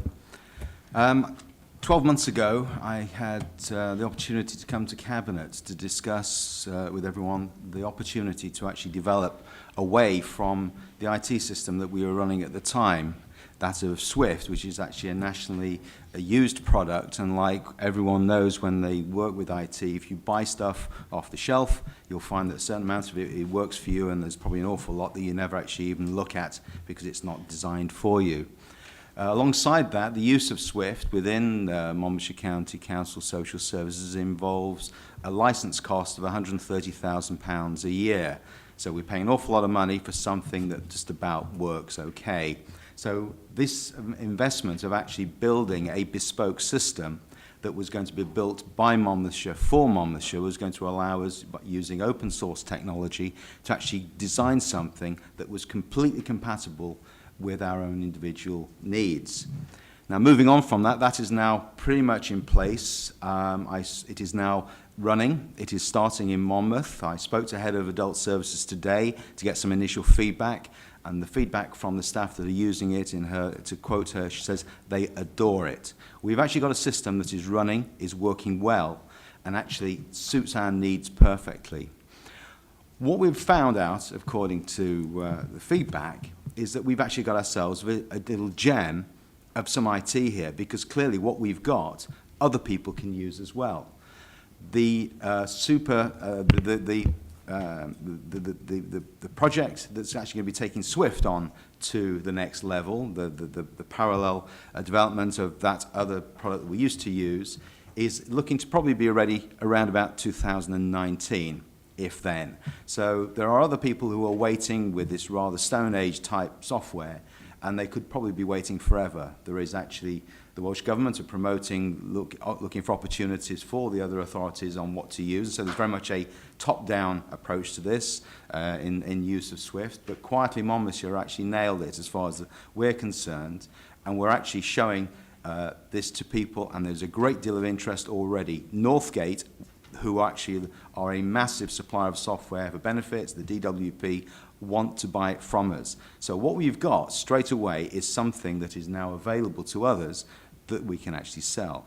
That said, we're not quite ready, because what we have is some further bit of work to be done, which, according to the report that you see today, will cost probably another 100,000, and in order to get it to its final point. Now, if we still remind ourselves and bear in mind that even in its entirety, and we don't sell any of this, it is actually going to make sure that within 3 years, under 3 years, the license equivalent that we would have paid out would have paid for this anyway. So we have an end point to this where we will be saving money in the medium term, even if not one penny of this comes in from external revenue. Let's also remember, of course, that by actually giving a system to people that use it and actually think it's great and finding better ways of using it, we'll start to make inroads into those little soft savings that we're looking at constantly in the way our staff work, because we've got an awful lot of problems of duplication, inefficiency that cost money. So if we've got ourselves, in the very least, a system that's working well, then of course what we've got here is an opportunity where savings will start to shake out. I can't define exactly how much that will be, but certainly if you're given a good piece of tool, a good tool to work with, then certainly inevitably people become better at it. So the good initial feedback, we just need that little bit extra now to get it to putting the wrapping around this in order to sell it on, and I think we've got ourselves a first-class system. So I'm asking my colleagues, please, if they will help in this final stage, actually taking this 100,000 from the invest to redesign opportunity to get this piece of kit into its final stage. And let's also remember that this provides a very interesting template for other areas of the authority besides social services, that there may well be parallel opportunities for other departments to actually embark on a very similar course of action, actually building for yourself, using open source technology instead of paying for licenses, that might get us into a better place. So thank you very much, Leader. That's all I wanted to say on it. Okay, thank you, Jeff. Really no-brainer this isn't, but I'm sure Bob would want to reflect further. Yeah, if it was done to clap in the chamber, I'd do it now, Jeff, because you've put it absolutely perfectly. This is a good news story. It hasn't come without its problems, let's be perfectly honest. Developing software is something that we haven't done before, and we have learnt lessons from it as we've gone along. But nevertheless, the outcome of it is absolutely fantastic. It's fantastic for social services, and it obviously makes huge financial sense moving forward for the council as a whole. And we've learnt a lot of lessons from it, and I would thoroughly support the report, Chair. Thanks, Bob. It's really great to hear that initial feedback as well, because we have to listen to our the people on the chalk face. If they're saying it's wonderful, they welcome it. That says it for me. Colleagues, anybody wish to add? No. Councillor Petrucci? It sounds brilliant, and it's great. It's on the ground, and the people using it love it, which is great news. And we can't criticise that. It's brilliant. But this particular report asks for 100k. Now, I'm not in principle against investing to make money, but it doesn't say how you say the 100k will essentially work to productise flow.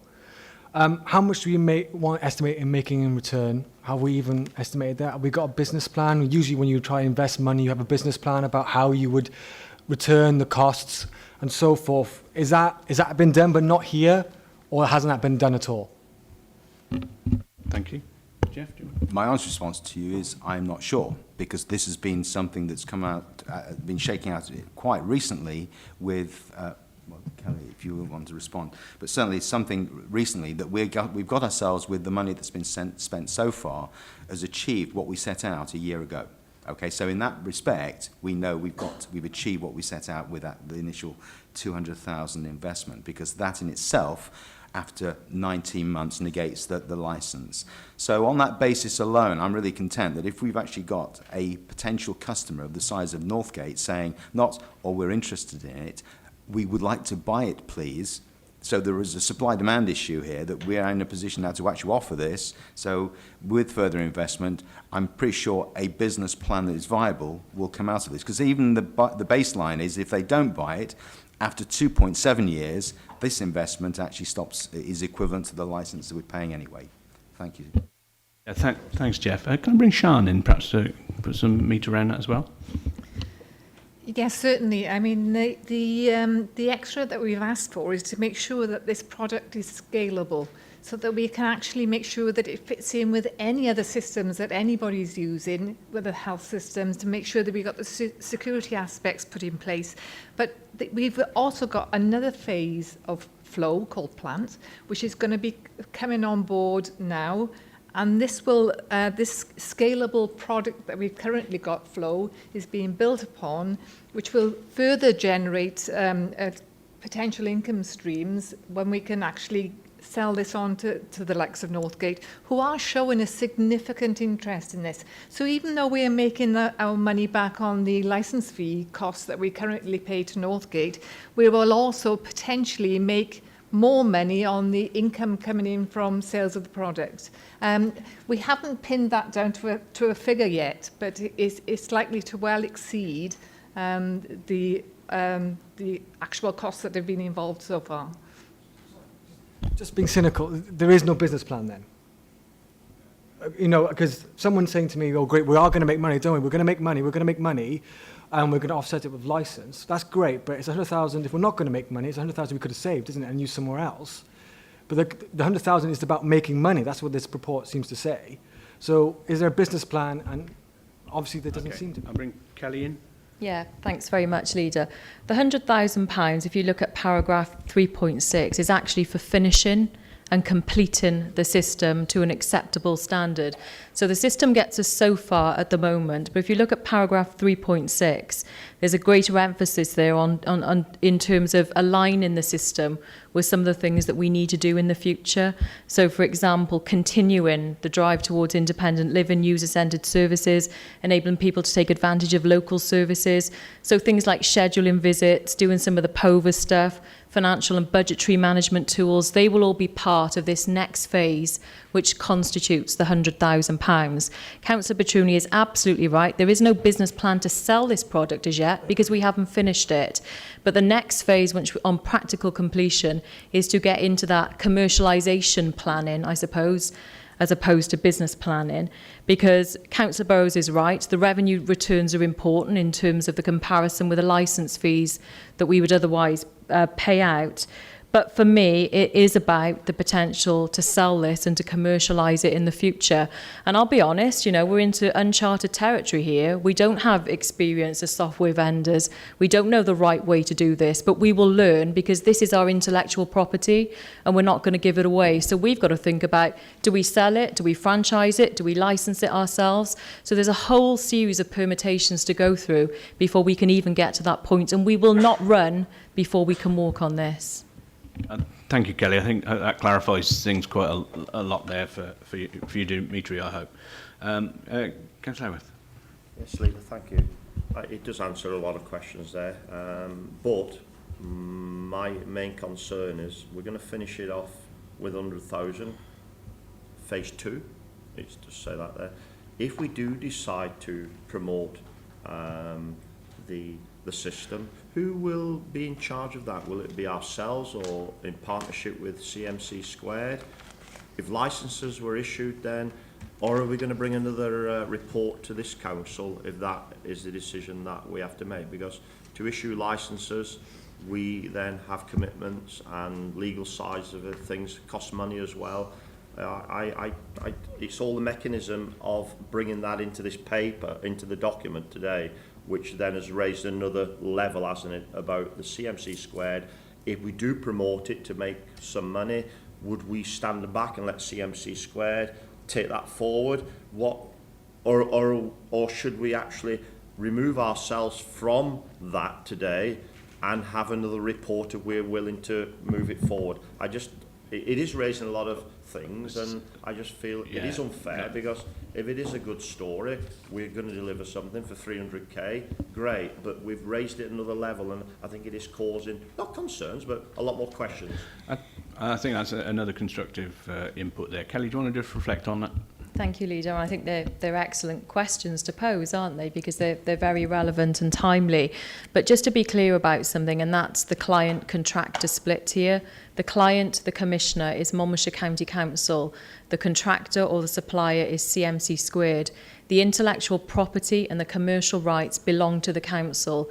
So any decisions to sell, to franchise, to license, to lease would have to be made by the council, and a report would almost certainly be brought back to this Cabinet Committee around that decision making. Yeah, clearly that would have the business case we were all talking about just now. Bob. No, not really for me. Kelly's just said what I was going to say. Yeah. Did you want to come back? Yeah.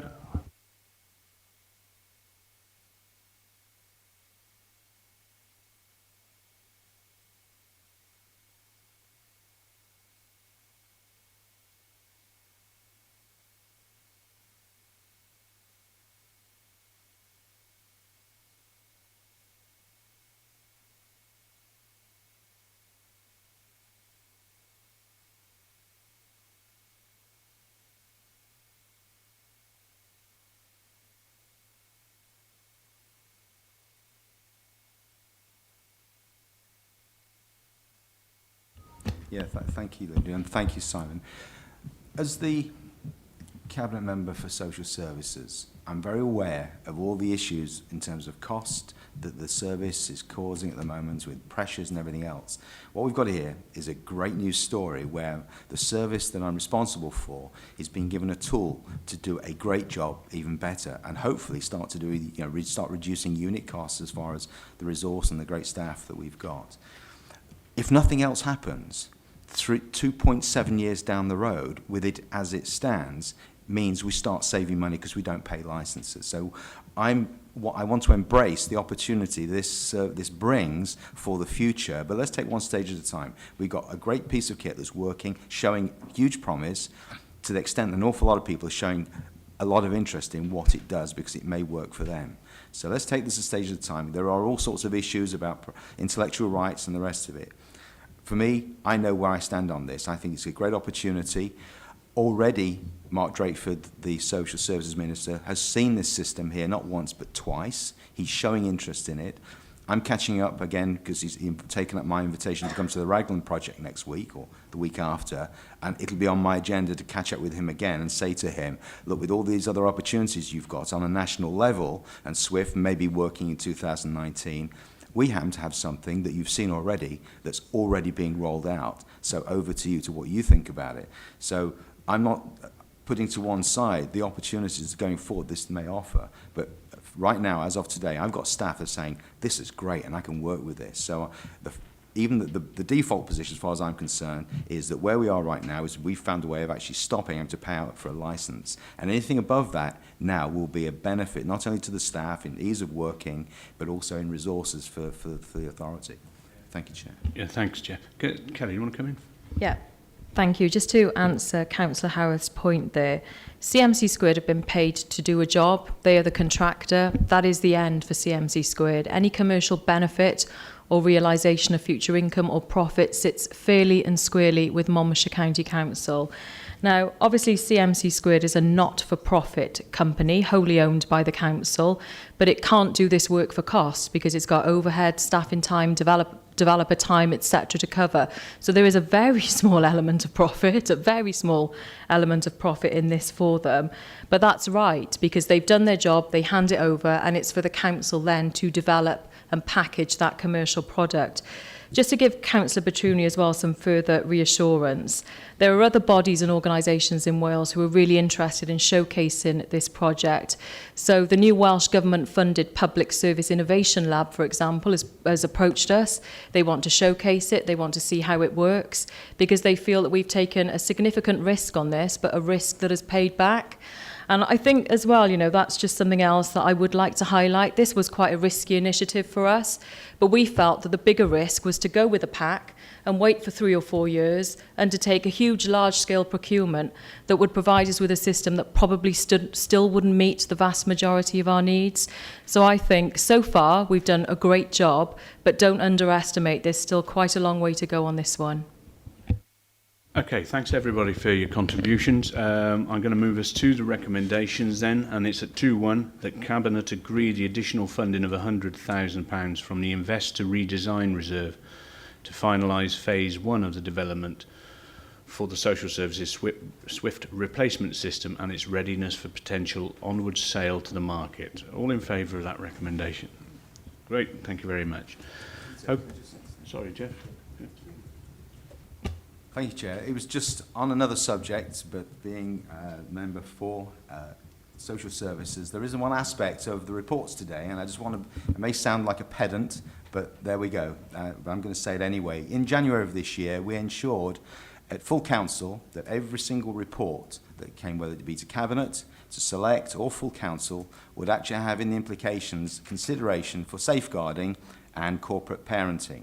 Now, I don't care or mind if it says there are no implications to a report, but I'm not going to embarrass the authors today, but of the 9 reports, 5 of them don't have it on, frankly, including the one I've just actually presented as well. But so there is the point that it is for every single report, because it is vital that people understand that safeguarding for vulnerable people and for children is everybody's story, and they've got to give every due consideration, irrespective of the report they're raising. So I'll keep an eye on this, and when I actually go quiet in Cabinet, it means that everyone's now finally got the message. So every report. So 5 didn't have it today and 4 did. So thank you very much, Chair. No, thanks for raising that, Jeff. That's a point well made. Absolutely right. Okay, so please, authors of future reports, take that on board.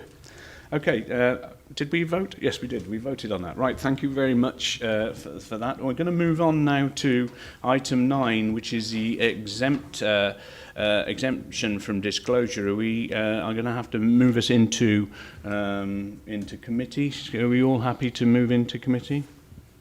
In that case, I'm going to have to invite all members of the public to leave now. Thank you for your attendance today.